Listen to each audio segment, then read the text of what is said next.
Assalamualaikum warahmatullahi wabarakatuh. Alhamdulillahi wa kafa.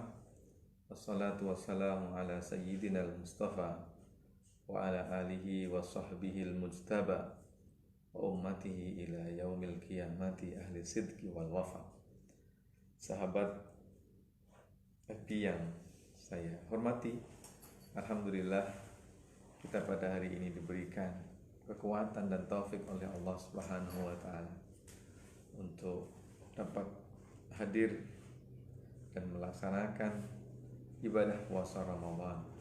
Mudah-mudahan Allah Subhanahu wa taala beri umur panjang kepada kita semua, berikan kekuatan dan afiat sehingga dapat menyelesaikan ibadah Ramadan hingga penghujung. Sahabat FB yang saya hormati, sebelum Ramadan saya sempat menyampaikan satu pesan. Allah Subhanahu wa taala menyatakan di dalam surah Al-Hijr tentang bagaimana Allah Subhanahu wa taala memberikan trik sekaligus tips kepada Nabi Muhammad sallallahu alaihi wasallam ketika baginda Rasulullah sallallahu alaihi wasallam dadanya sempit. Seringkali ketika seseorang itu penuh masalah, memang dadanya sempit. Sama seperti ketika orang tua sudah mendidik anaknya, diantarkan memanggil guru ke rumah, bahkan dididik sangat luar biasa, tetapi kemudian anak tetap nakal, maka seringkali orang tua mengelus dada. Ini menunjukkan bahwa sesungguhnya persoalannya adalah bukan dadanya yang sempit, tetapi adalah sesuatu yang ada di dalam dada tersebut. Waktu itu sudah kita bahas. Perkara pertama yang diminta oleh Allah Subhanahu wa taala kepada Nabi Muhammad untuk melapangkan dadanya adalah dengan banyak bertasbih. Bahkan tasbih ini adalah sesuatu yang dihadirkan dalam yang tidak biasa. Kita sebutkan pada ketika itu bahwa Nabi Yunus pun selesai dari kegelapan kehidupan di dalam perut ikan, kegelapan di tengah lautan dasar yang luar biasa, tambah lagi kegelapan di malam gulita ketika malam datang. Allah selesaikan semuanya itu dengan mulazamah, istiqomah, tasbih yang dibaca oleh Yunus. Wa dhannuni idh dhahaba mughadiban wa dhanna alla yaqdiru alayhi fanada fidh dhulumat alla ilaha illa anta subhanaka inni kuntu minadh dhalimin fastajabna lahu wa najjaynahu minal gham wa kadzalika nunjil mu'minin. Sebagaimana Allah akan menyelesaikan takdir buruk ke atas Nabi Yunus dengan bertasbih, maka Allah pun memastikan wa kadzalika nunjil mu'minin. Kami, kata Allah Subhanahu wa taala, pun akan menyelesaikan persoalan orang mukmin, menyelamatkan orang-orang mukmin. Waktu itu kita sebutkan juga dalam situasi-situasi yang tidak biasa, tasbih ini menjadi penyelamat. Bukankah kita tahu Nabi Ibrahim ketika dibakar oleh raja yang zalim, maka wirid Nabi Ibrahim pun demikian. Bahkan ketika terjadi Isra Mi'raj, sesuatu perjalanan yang unlogik, tidak bisa dinalar, dalam situasi yang dahsyat, spektakuler seperti itu pun Allah hadir menjelmakan dirinya dengan tasbih. Maka Allah mengatakan, Subhanalladzi asra bi abdi lailan minal masjidil haram. Allah tidak hadir dengan al-alinya, bukan hadir dengan al-alimnya, tetapi ketika menjalankan Nabi Muhammad dalam perjalanan yang tidak biasa, Allah hadir dengan sifatnya Subhanalladzi asra. Maha suci Allah. Yang kedua, sahabat yang dikasihi, yang disarankan oleh Allah Subhanahu wa taala untuk menyelesaikan kesempitan dada Rasulullah sallallahu alaihi wasallam adalah wakum minas sajidin, sujud. Para sahabat yang dikasihi, persoalan hidup yang kita rasai kadang bukan betul-betul berat, tetapi karena ketidakmampuan kita memanage persoalan tersebut. Dan seringkali yang membuat itu semakin runyam adalah kehadiran pihak ketiga, yaitu setan. Karena setan memang tidak pernah menginginkan kita hidup bahagia. Karena setan tidak pernah lelah untuk mengoyak masa depan kita. Karena setan memang tidak pernah berhenti untuk membuat kehidupan kita kalang kabut sehingga ia hadir. Nah, oleh karena itu Allah Subhanahu wa taala meminta kepada kita untuk sujud. Kenapa demikian? Sebab di saat sujud itulah dipastikan setan tidak bisa mengganggu kita dan mengoyak-ngoyak masa depan dan kehidupan kita. Allah Subhanahu wa taala berfirman, sahabat, "Tsumma la'atiyannahum min baini aydihim wa min khalfihim wa an aymanihim wa an syama'ilihim wa latajidanna aktsarahum syakirin." Setan ketika sudah dihalau oleh Allah Subhanahu wa taala daripada surga lantaran maksiat dan membangkang perintah Allah Subhanahu wa taala untuk sujud kepada Nabi Adam, dia pun kemudian berikrar di atas kesombongannya, berikrar di puncak kepongahannya. Apa katanya? "Tsumma la'atiyannahum", wahai Tuhan, aku akan hadir mendatangi anak cucu Adam, min baini aidihim, dari depan mereka, wa an khalfihim, dari belakang mereka, wa an aymanihim, dari sebelah kanan mereka, wa an syama'ilihim, dari sebelah kiri mereka. Sahabat yang dikasihi, bukankah kita tahu bahwa sesungguhnya arah mata angin itu ada 6? Depan, belakang, kanan, kiri, atas, dan bawah. Ada 6 arah mata angin yang kita ketahui. Dan ternyata setan hadir menggoda kita dan mendatangi anak Adam hanya dengan 4 arah mata angin. Dari depan, dari belakang, dari kanan, dan dari kiri. Setan rupanya tidak hadir dari atas. Setan rupanya tidak hadir dari bawah.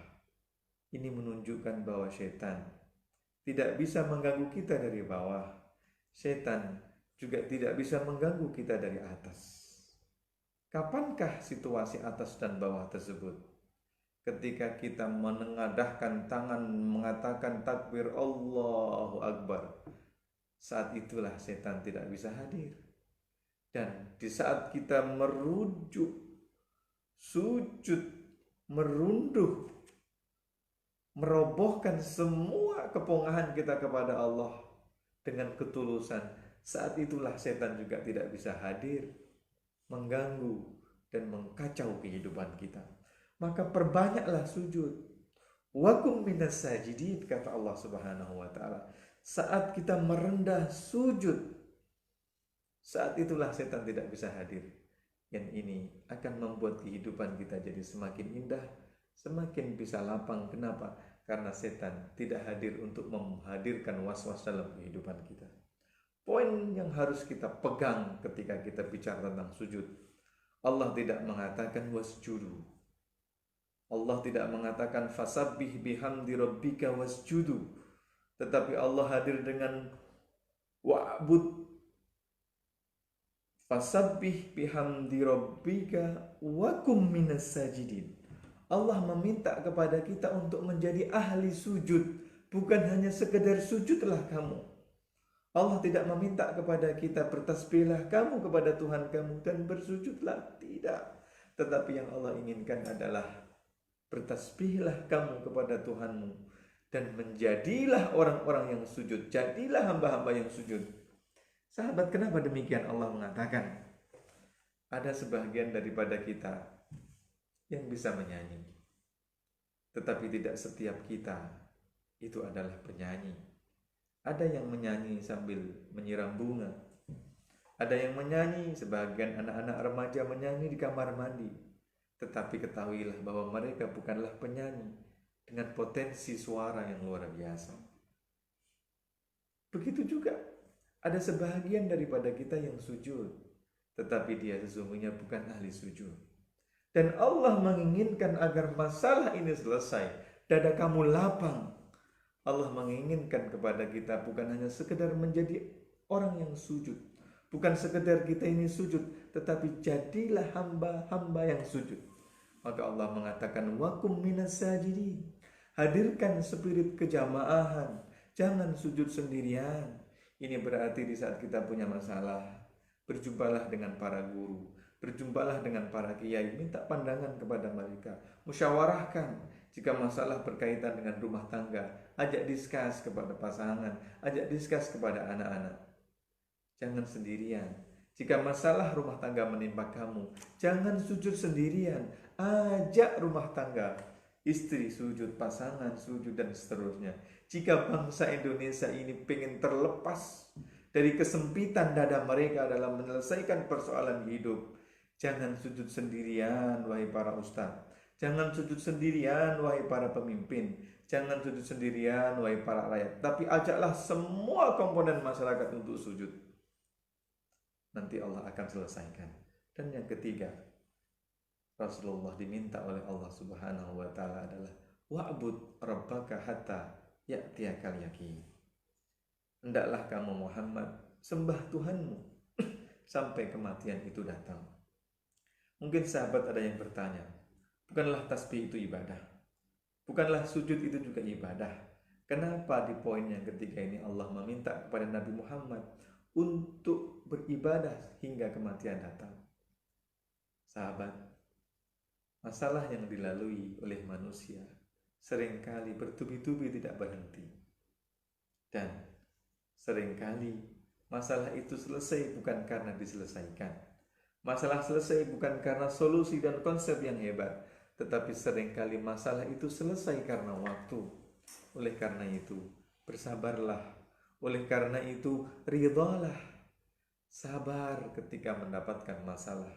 Ridha ketika diberikan takdir yang buruk adalah bentuk dari ibadah tersebut.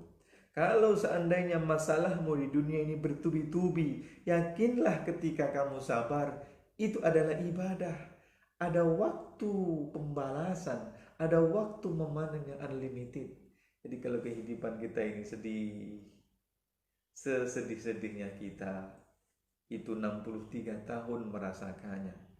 Kalau dirasakan, kalau diterima dengan syukur dan keridhaan, nanti akan mendapatkan balasan kebahagiaan yang unlimited di akhirat kelak. Begitu juga ketika kita mendapatkan kebahagiaan, anugerah, rizki, kemuliaan selama-lamanya pun 63 tahun. Maka kelola anugerah itu, kelola nikmat itu, sebab kalau tidak, balasan yang setimpal akan Allah berikan unlimited nanti di hari kiamat. 3 hal inilah yang oleh Rasulullah Sallallahu Alaihi Wasallam diamalkan, amalan andalan yang diperintahkan oleh Allah Subhanahu Wa Taala ketika Rasulullah Sallallahu Alaihi Wasallam merasakan persoalan hidup yang membuat dada Rasulullah Sallallahu Alaihi Wasallam sempit. Sekali lagi, surah Al-Hijr ayat 97 hingga 99. Surah Al-Hijr, surah yang ke-15 ayat 97-99. Walaqad na'lamu annaka yadhiqu sadruka bima yaqulun fasabbih bihamdi rabbika wa kum minas sajidin wa'bud rabbaka hatta ya'tiyakal yaqin. Terima kasih sahabat yang dikasihi atas perhatian, saran dan juga masukan, sangat dinanti-nanti. Assalamualaikum warahmatullahi wabarakatuh.